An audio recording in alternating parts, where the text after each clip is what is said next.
Assalamualaikum warahmatullahi wabarakatuh. Selamat siang teman-teman. Kami dari kelompok 3 akan mempresentasikan hasil kerja kelompok kami dengan topik elastisitas. Sebelum dimulai, saya akan memperkenalkan diri saya terlebih dahulu dan teman-teman saya. Saya Andira Sania Alabia dengan NIM 013. Kemudian ada teman saya Derina Anbar dengan NIM 011. Fahrani Sahla Holisa dengan NIM 017, dan Dinardia dengan NIM 023. Selanjutnya akan dijelaskan oleh Derina Anbar. Yang pertama ada pengertian elastisitas.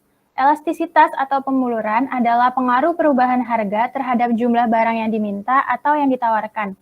Dengan kata lain, elastisitas adalah tingkat kepekaan atau perubahan suatu gejala ekonomi terhadap perubahan gejala ekonomi yang lain.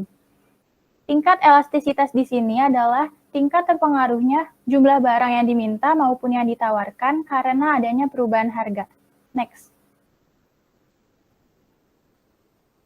Selanjutnya ada jenis-jenis elastisitas terbagi menjadi 5.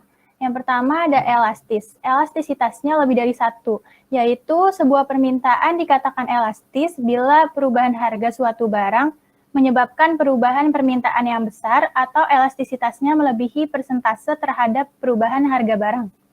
Misalnya, bila harga turun 10%, akan menyebabkan permintaan barang naik 20%. Contoh dari barang elastis adalah barang-barang yang termasuk golongan barang mewah, seperti mobil dan emas. Yang kedua ada inelastis, elastisitasnya kurang dari 1, yaitu permintaan dikatakan inelastis jika perubahan permintaan lebih kecil daripada perubahan harga barang. Jika harga naik 10%, akan menyebabkan permintaan barang turun sebesar 6%. Contoh barang inelastis adalah barang-barang kebutuhan pokok. Yang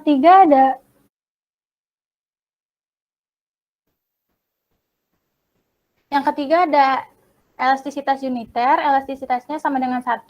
Apabila harga suatu barang berubah, maka persentase perubahan permintaan berbanding lurus persentase perubahan harganya. Jika harga turun 10%, maka permintaan barang akan naik 10%. Contohnya adalah sebagian barang-barang sekunder seperti barang elektronik VCD atau DVD player. Yang keempat ada inelastis sempurna, yaitu perubahan harga tidak berpengaruh sama sekali terhadap jumlah barang yang diminta.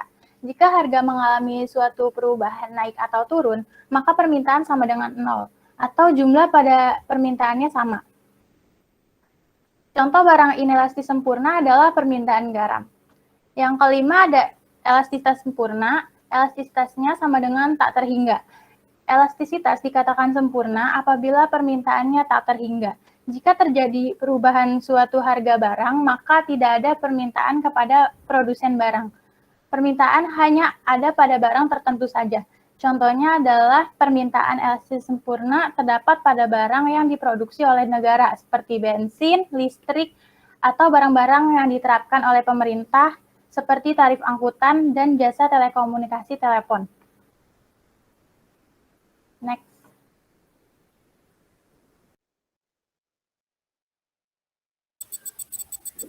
Yang kedua ada elastisitas permintaan.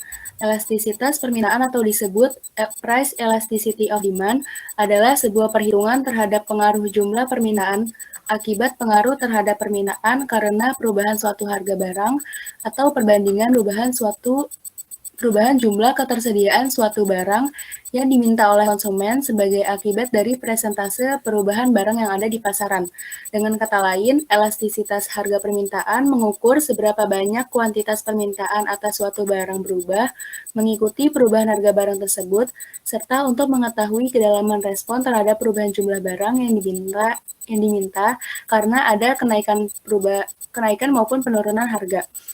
Rumus elastisitas harga permintaan yaitu persentase perubahan jumlah barang yang diminta per persentase perubahan harga, atau Q1 min Q per Q per P1 min P per P sama dengan sigma Q per sigma P dikali P1 per Q1, di mana P adalah harga dan Q adalah kuantitas.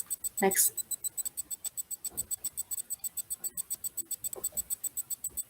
Kemudian ada jenis-jenis elastisitas permintaan. Elastisitas permintaan harga adalah ukuran seberapa besar perubahan jumlah barang yang diminta dari suatu barang merespon perubahan harga barang tersebut.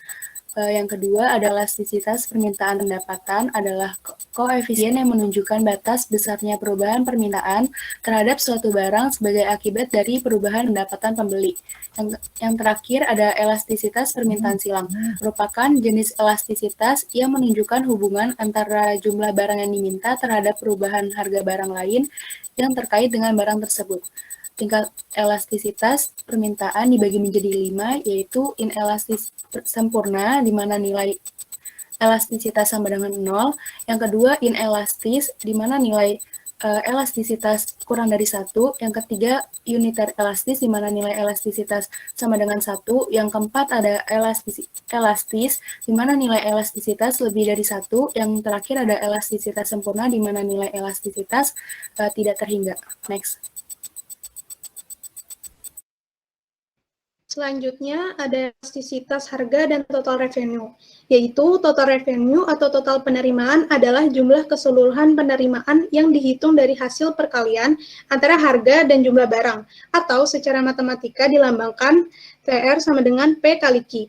Hubungan elastisitas dan total penerimaan dapat dijelaskan seperti pada tabel di bawah ini. Jika elastis permintaannya adalah lebih dari 1 atau disebut juga elastis, ketika harga turun, maka total revenue akan meningkat. Begitupun sebaliknya, jika keadaan harga naik, maka total revenue akan turun.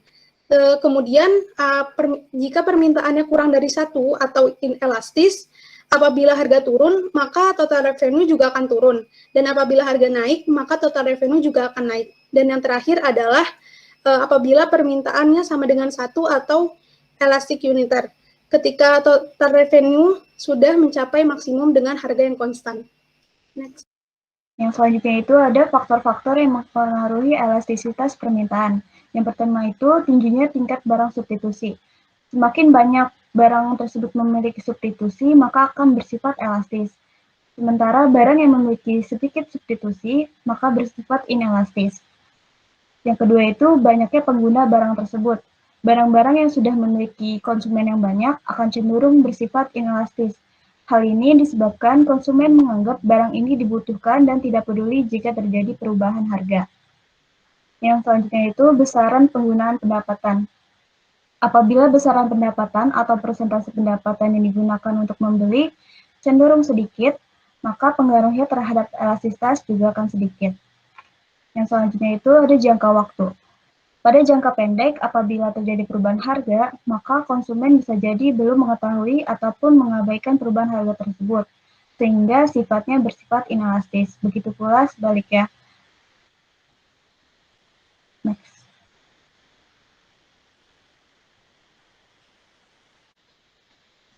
Yang selanjutnya itu ada elastisitas harga.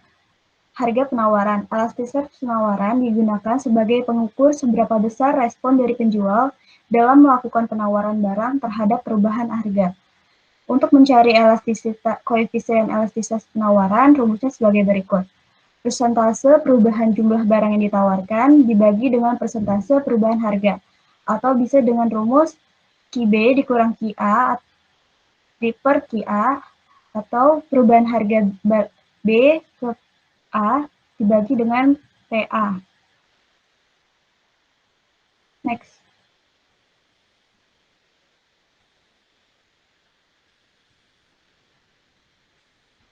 Selanjutnya ada manfaat elastisitas penawaran. Yang pertama, bahan pengambilan keputusan. Bahwa dengan adanya tingkat elastisitas, produsen dapat menentukan tindakan apa yang akan dilakukan. Respon produsen terhadap harga akan seperti apa? Apakah mereka akan menurunkan produksi atau sebaliknya? Yang kedua, untuk membantu pemerintah. Elastisitas selain untuk mengukur tingkat respon produsen, dapat juga menentukan jenis barang apa yang diproduksi produsen tersebut, sehingga pemerintah akan bisa menentukan kebijakan atau aturan yang sesuai dalam rangka ekspor dan impor.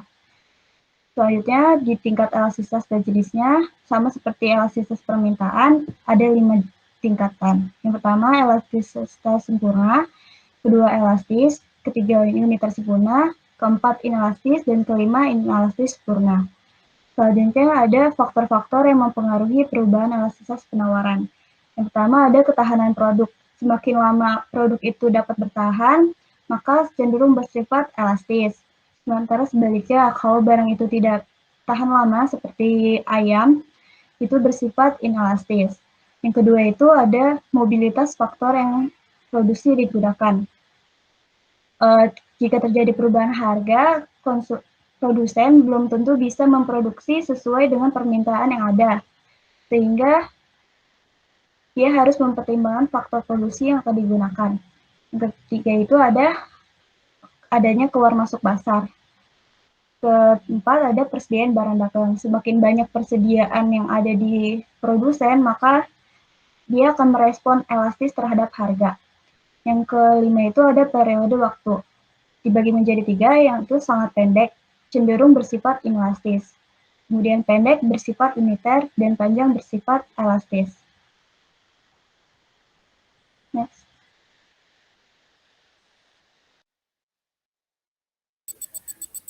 Sekian presentase dari kelompok kami. Terima kasih atas perhatian teman-teman. Mohon maaf bila ada kekurangan dalam penyampaian materi. Wassalamualaikum warahmatullahi wabarakatuh.